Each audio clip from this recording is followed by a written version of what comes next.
Wala akong sinabi na bawal ang mag-count me in. Dahil ang salitang bawal at ang salitang iwasan, kahit kailanman hindi magiging parehas yan.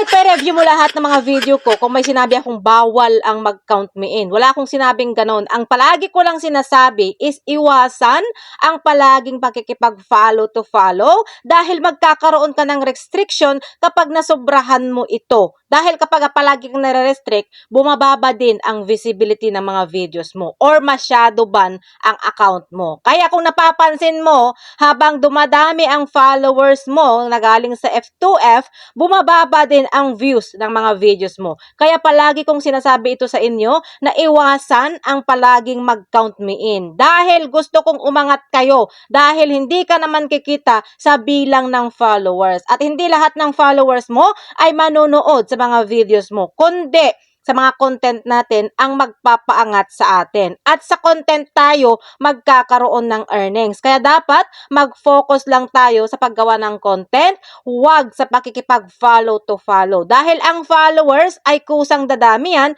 kapag nagustuhan nila yung mga content mo. Yan yung tinatawag nating organic followers.